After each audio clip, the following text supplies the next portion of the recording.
Hello guys, അപ്പോൾ നമ്മൾ ഇന്ന് ചെയ്യാൻ പോകുന്നത് ഒരു ഗെറ്റ് റെഡി വിത്ത് മീ ആയാലോ.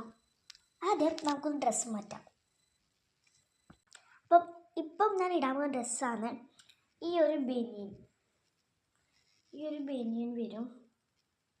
പിന്നെ ഈ ഒരു ബാഗി പാൻറ്റും കൂടിയാണ് ഞാൻ ഇടുന്നത്. നമുക്ക് ഇട്ടാലോ. അപ്പോൾ ഞാൻ ഡ്രസ്സ് ഇട്ടിട്ടുണ്ട്. ഇതാണ് ഡ്രസ്സ്. കാണുന്നതായിരിക്കും. പിന്നെ എനിക്കിന്ന് മേക്കപ്പ് എന്ന് പറഞ്ഞ സാധ്യത ഞാൻ ഇങ്ങനെ മേക്കപ്പ് ചെയ്യുന്ന വലിയ ആളൊന്നുമല്ല. അപ്പം ജസ്റ്റ് ഒന്ന് മേക്കപ്പ് ചെയ്താലോ. ആദ്യം ഞാൻ തേക്കുന്നത് കൺമഷി ഇടാണ്ടിരുന്നത് ഞാൻ ഐലൈനർ വെച്ചാണ് അടിച്ചിരുന്നത്. അപ്പം കൺമഷി ഇടുകയെന്ന് അറിയില്ല, എനിക്ക് ഇഷ്ടമുള്ളത് ഞാൻ ഇടാറുണ്ട്. അപ്പം നമുക്ക് ലിപ്സ്റ്റിക്ക് ഞാൻ പൗഡർ ഇടലില്ല കേട്ടോ.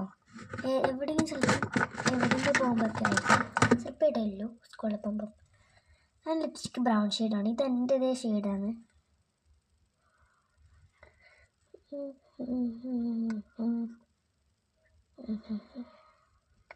എനിക്ക് ലിപ്സ്റ്റിക്ക് നമുക്ക് സത്യം പറഞ്ഞാൽ ഇനിയിപ്പോൾ ഇടില്ല എന്നെല്ലാം പറഞ്ഞു വെക്കുന്നത്, പക്ഷെ ഇട്ട് പോകും.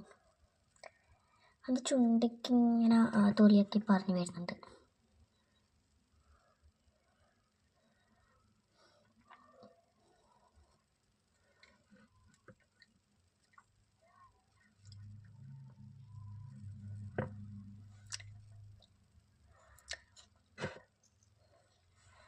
പിന്നെ ഇത് ഞാൻ ബ്ലഷായിട്ട് ഉപയോഗിക്കലുണ്ട്.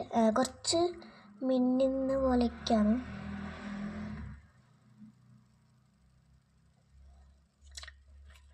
അതൊക്കെ ജസ്റ്റ് ഇങ്ങനെ പുരട്ടാം. ഞാൻ ജസ്റ്റ് മിക്സ് ആക്കി കൊടുത്തിട്ടുണ്ട്, ഇങ്ങനെ പുരട്ടി കൊടുത്തിട്ടുണ്ട്. പിന്നെ ഈ വീഡിയോയിൽ അങ്ങനെ കാണുന്നില്ല, അത് എനിക്കും കാണുന്നില്ല തേക്കുന്നതൊന്നും. ഈ ഷെയ്ഡ് ഉണങ്ങി കഴിഞ്ഞാൽ പിന്നെ എൻ്റെ ലിപ്പ് മാത്രമാണ്, ഈ ലിപ്സ്റ്റിക് കാണൂല. ഇനി നമുക്ക് ഐലൈനർ തേക്കാം. അപ്പം ഞാൻ ഐലൈനറിന് തേക്കുന്നുണ്ട്, പക്ഷെ ഞാൻ ആദ്യം മുടി വെട്ടാൻ വിചാരിച്ചു. മുടി വെട്ടാം. എൻ്റെ കയ്യിലെ ക്ലിപ്സ് ഈ ഒരു ലവിൻ്റെ ക്ലിപ്പ് വൈറ്റും ഉണ്ട്, ഇതിൻ്റെ ട്രാൻസ്പെറൻറ്റ് അല്ലാത്തതാണ്. ഇത് ട്രാൻസ്പെറൻറ്റ് പോലെയാണ്, ബ്ലൂ. പിന്നെ ഇത് രണ്ട് തരം, ഒന്ന് വൈറ്റ് ട്രാൻസ്പെറൻറ്റ് ആയിട്ട്, പിന്നെ ഓറഞ്ച് ട്രാൻസ്പെറൻറ്റ് ആയിട്ടുള്ള ഒരു സ്റ്റാൻഡ് ക്ലിപ്പാണ്. എനിക്ക് ടോട്ടൽ 4 ക്ലിപ്പാണ്. നമുക്ക് മുടി വെച്ചിട്ട് ഒന്ന് കെട്ടാം. നമുക്ക് ഈ വീഡിയോയിൽ 3 മിനിറ്റ്സ് ആണ്, അതുകൊണ്ട് പെട്ടെന്ന് പോകുന്നതുകൊണ്ട് ഞാൻ ജസ്റ്റ് ഒന്നിങ്ങനെ എഡിറ്റ് ചെയ്ത് തന്നെയാക്കുന്നത്. ഗൈസ്, നമ്മൾ മാറ്റി ഐലൈനറൊക്കെ ഇട്ടിട്ടുണ്ട്. വലിയ വൃത്തിയൊന്നുമില്ല. ഐലൈനർ അത് നമ്മൾ ഉണങ്ങിയതിന് ഡിസംബർ ആയതുകൊണ്ട് ഭയങ്കര തണുപ്പാണ്.